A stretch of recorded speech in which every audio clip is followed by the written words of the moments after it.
Kematian telah menjadi pertanyaan manusia di sepanjang sejarah. Ayub pernah bertanya, bila manusia mati, di manakah ia? Tidak berdayakah manusia menghadapi kematian? Kristus pun telah mati di kayu salib. Tubuhnya terbaring beku di kesunyian. Tidak berdaya jugakah ia? Bagaimana dengan kita?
Di dalam kesunyian ya Tuhan, kami datang kepadamu.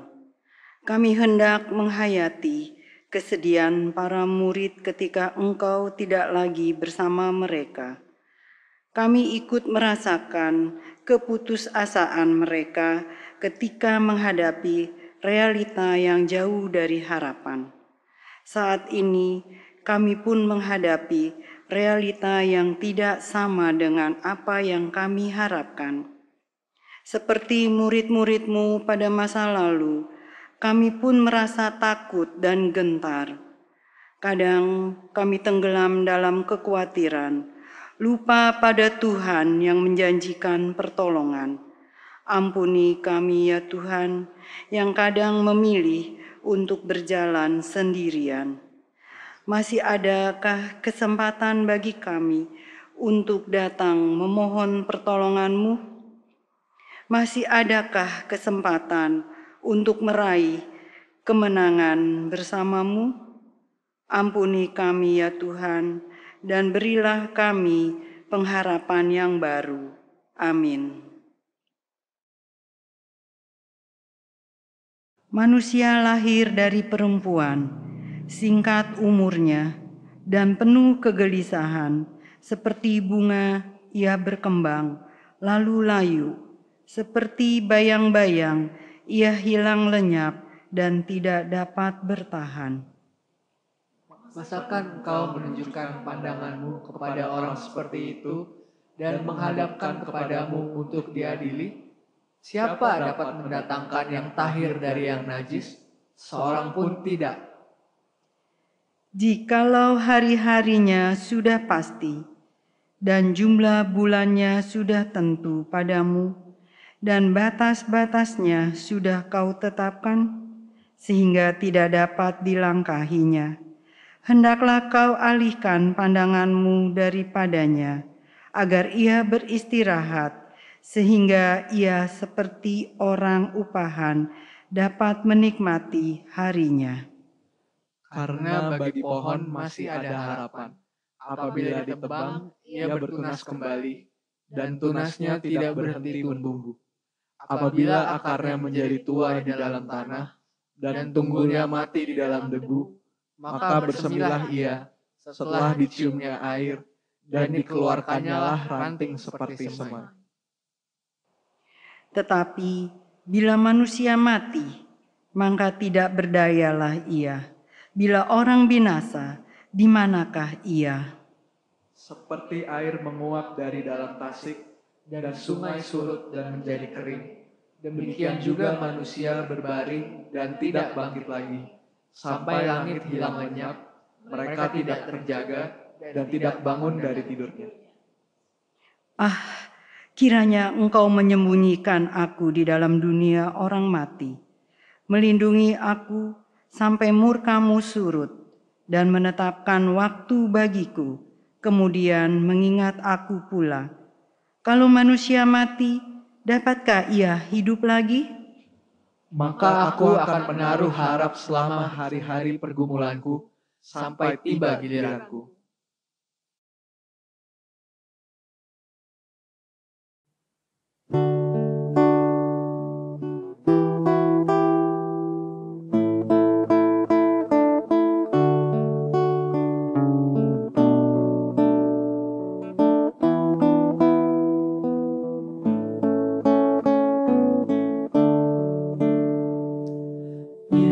Yesus, ingat aku di dalam kerajaan-Mu.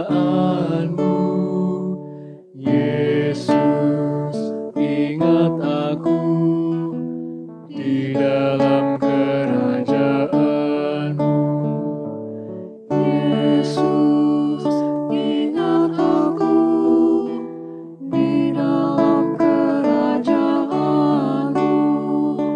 Yesus, ingat aku di dalam kerajaan-Mu. Yesus, ingat aku di dalam kerajaan-Mu. Yesus, ingat aku di dalam kerajaan-Mu.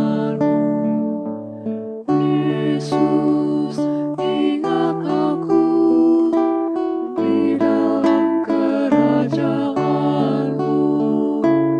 Yesus, ingat aku di dalam kerajaan-Mu. Yesus, ingat aku di dalam kerajaan-Mu.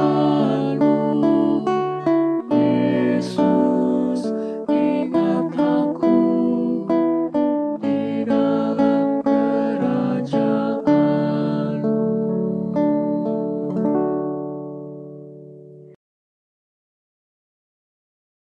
Padamu Tuhan, aku berlindung. Janganlah sekali-kali aku mendapat malu.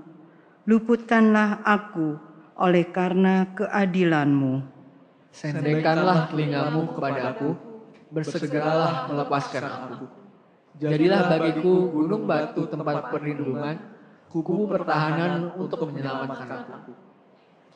Sebab Engkau bukit batuku dan pertahananku, dan oleh karena nama-Mu Engkau akan menuntun dan membimbing aku.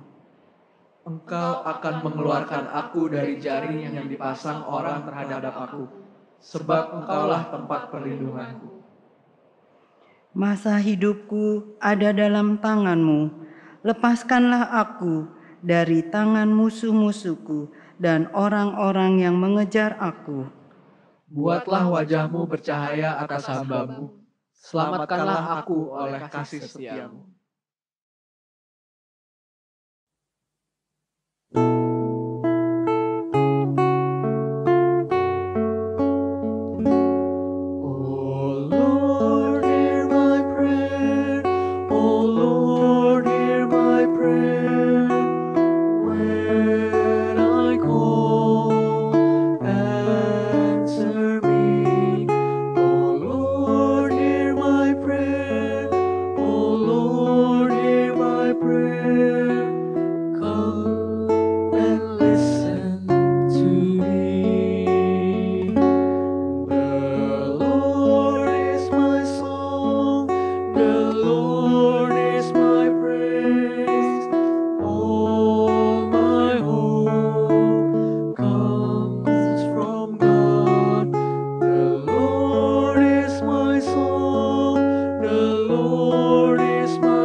Jadi karena Kristus telah menderita penderitaan badani, kamu pun harus juga mempersenjatai dirimu dengan pikiran yang demikian. Karena barang siapa telah menderita penderitaan badani, ia telah berhenti berbuat dosa. Supaya waktu yang sisa jangan kamu pergunakan menurut keinginan manusia, tetapi menurut kehendak Allah. Sebab telah cukup banyak waktu kamu pergunakan untuk melakukan kehendak orang-orang yang tidak mengenal Allah. Kamu telah hidup dalam rupa-rupa hawa nafsu, keinginan, kemabukan, pesta pora, perjamuan minum, dan penyembahan berhala yang terlarang. Sebab itu mereka heran bahwa kamu tidak turut mencemplungkan diri bersama-sama mereka di dalam kubangan ketidaksenonohan yang sama. Dan mereka memfitnah kamu. Tetapi mereka harus memberi pertanggungan jawab kepada Dia yang telah siap sedia menghakimi orang yang hidup dan yang mati. Itulah sebabnya, maka Injil yang telah diberitakan juga kepada orang-orang mati, supaya mereka sama seperti semua manusia, dihakimi secara badani, tetapi oleh roh dapat hidup menurut kehendak Allah. Kesudahan segala sesuatu sudah dekat. Karena itu, kuasailah dirimu dan jadilah tenang, supaya kamu dapat berdoa. Tetapi yang terutama, kasihilah sungguh-sungguh seorang akan yang lain.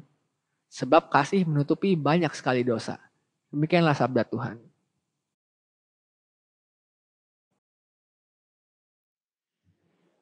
Menjelang malam datanglah seorang kaya, orang Arimatea yang bernama Yusuf, dan yang telah menjadi murid Yesus juga. Ia pergi menghadap Pilatus dan meminta mayat Yesus. Pilatus memerintahkan untuk menyerahkannya kepadanya, dan Yusuf pun mengambil mayat itu, mengapaninya dengan kain lenan yang putih bersih, lalu membaringkannya di dalam kuburnya yang baru, yang digalinya di dalam bukit batu, dan sesudah menggulingkan sebuah batu besar ke pintu kubur itu, pergilah ia. Tetapi Maria Magdalena dan Maria yang lain tinggal di situ, duduk di depan kubur itu. Keesokan harinya, yaitu sesudah hari persiapan, datanglah imam-imam kepala dan orang-orang Farisi bersama-sama menghadap Pilatus, dan mereka berkata, "Tuan, kami ingat bahwa si penyesat itu sewaktu hidupnya berkata, 'Sesudah 3 hari aku akan bangkit.' Karena itu perintahkanlah untuk menjaga kubur itu sampai hari yang ketiga. Jikalau tidak, murid-muridnya mungkin datang untuk mencuri dia, lalu mengatakan kepada rakyat, 'Ia telah bangkit dari antara orang mati,' sehingga penyesatan yang terakhir akan lebih buruk akibatnya daripada yang pertama." Kata Pilatus kepada mereka, "Ini penjaga-penjaga bagimu. Pergi dan jagalah kubur itu sebaik-baiknya." Maka pergilah mereka, dan dengan bantuan penjaga-penjaga itu, mereka mematerai kubur itu dan menjaganya. Demikianlah Injil Tuhan Yesus Kristus.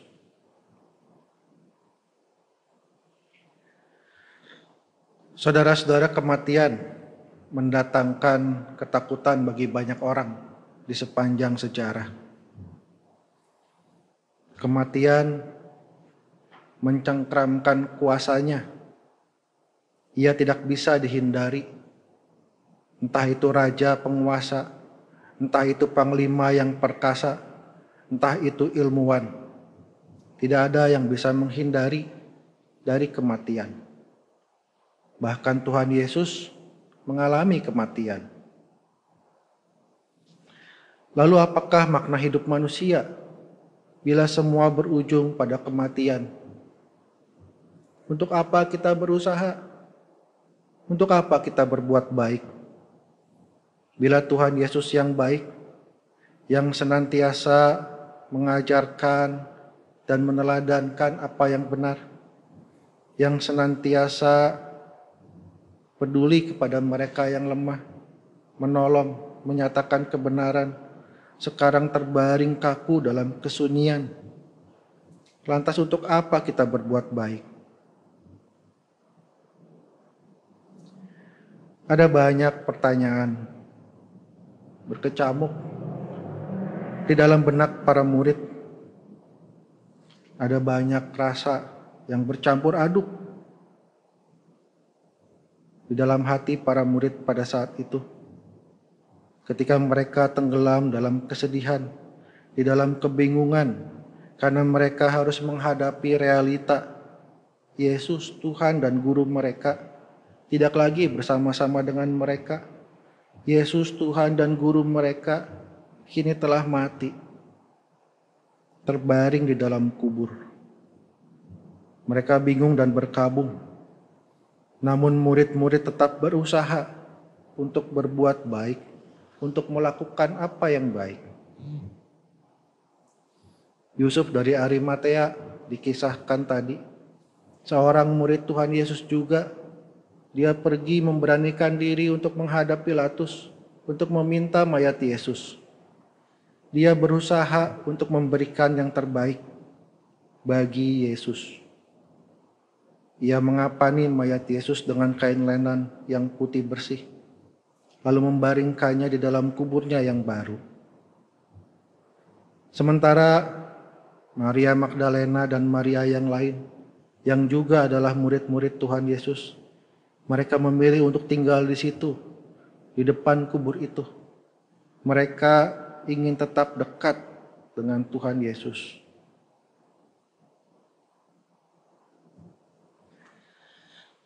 Selain murid-murid Tuhan, ada juga kelompok manusia yang lain.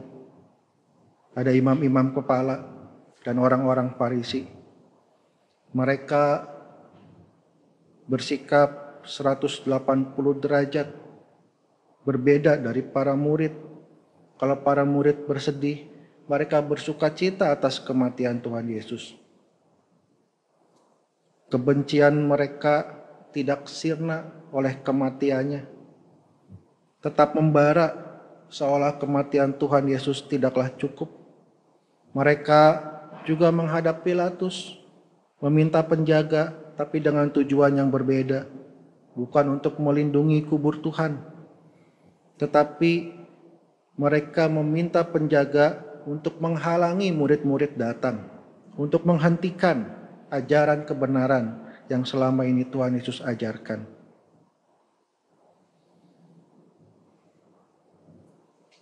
Ada dua kelompok dalam bacaan kita yang mewakili dua sisi manusia.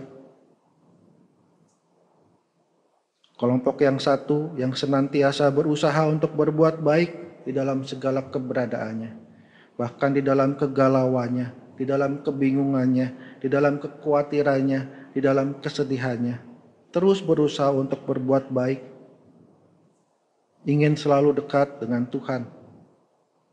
Di sisi lain, ada kelompok lain manusia yang dipenuhi kebencian, yang memilih hidup di dalam amarah, melakukan apa yang jahat. Di kelompok manakah saudara berada? Di Sabtu Sunyi ini menjadi saat yang tepat untuk kita merenungkan. Kita yang melabel diri sebagai murid Tuhan, jangan-jangan kita murid Tuhan yang seperti Yudas Iskariot, yang juga menginginkan sesuatu yang buruk terjadi kepada Tuhan. Sungguh-sungguhkah kita ada di dalam kelompok para murid yang senantiasa berusaha melakukan kebaikan, yang senantiasa rindu untuk dekat Tuhan?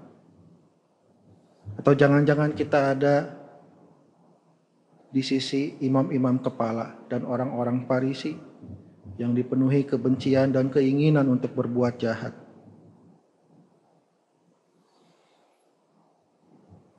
Dua sisi manusia itu, dua kelompok itu, dua-duanya akan mati.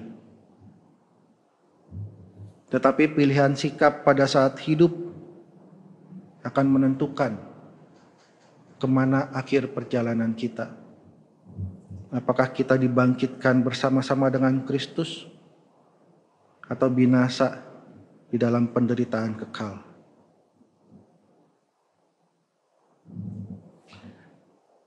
Selama kita masih bernafas, masih ada kesempatan untuk kita memperbaiki diri.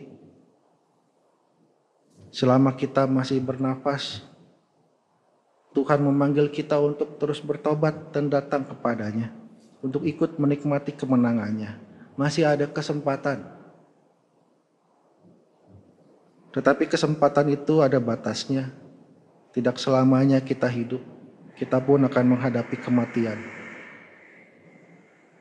Karena itu saudara-saudara, marilah segera kita periksa hidup kita. Bertobat bila kita seorang pendosa yang mengisi hati dan pikiran dengan kebencian, yang senantiasa merencanakan kejahatan. Segera kita bertobat dan datang kepada Tuhan, supaya kelak kita dibangkitkan bersamanya. Amin.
Allah Bapa yang kekal, melalui Yesus Kristus, Engkau datang menjadi daging, hidup bersama-sama dengan manusia, dan mencurahkan darah yang kudus. Ke dalam tangan-Mu lah kami naikkan doa-doa kami.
Allah yang kekal, sumber keadilan dan perdamaian, jagalah perdamaian di negeri kami.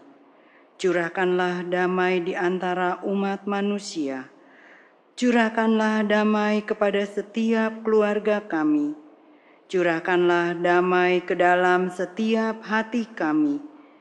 Biarlah cinta-Mu membawa penyembuhan bagi luka dan kesedihan kami, agar setiap ciptaan memuji nama-Mu. Ke dalam tangan Bapa kami serahkan.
yang kekal, bantulah kami untuk menyatakan kehadiran-Mu dalam persekutuan kami, walau pandemi belum berlalu dan ibadah-ibadah kami lakukan secara online.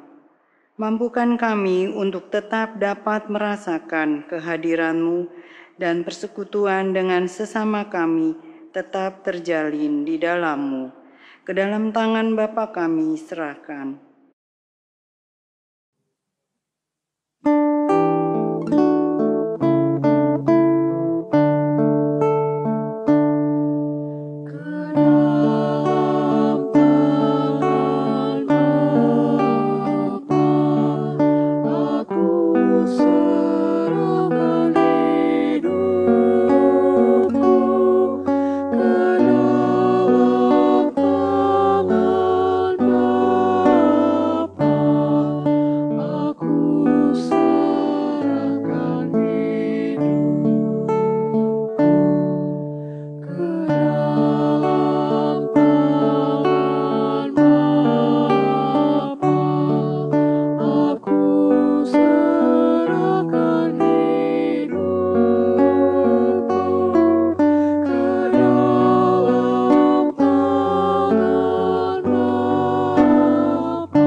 Allah yang kekal, biarlah Roh-Mu tinggal di dalam hati kami, menolong kami untuk meruntuhkan tembok ketidakpercayaan dan ketakutan.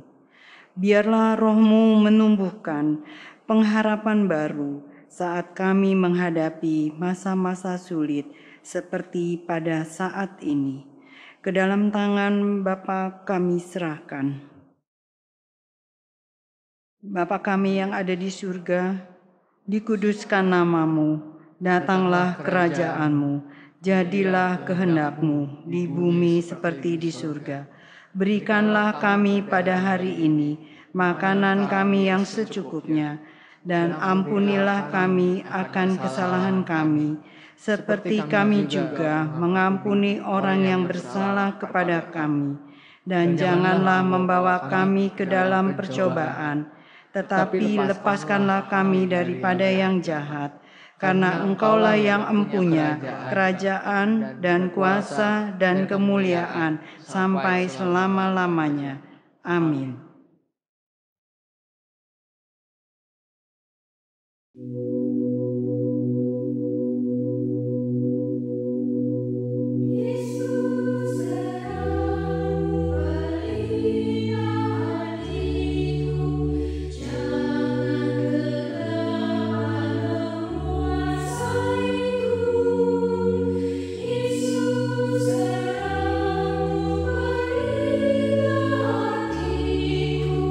Biar selalu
Ya Bapa, kepadamulah kami menyerahkan hidup kami, hidup yang pernah kami awali dan akan berakhir pada waktunya. Selama kami hidup, biarlah ratap dan harap kami letakkan di dalam tangan kuasa Bapa, karena Engkau adalah sumber pengharapan yang selalu memberi kami kesempatan untuk bertobat dan datang kepadamu, yang menjauhkan kami dari segala takut dan cemas. Kuatkanlah kami ya Bapa, limpahilah kami dengan rahmat-Mu. Amin.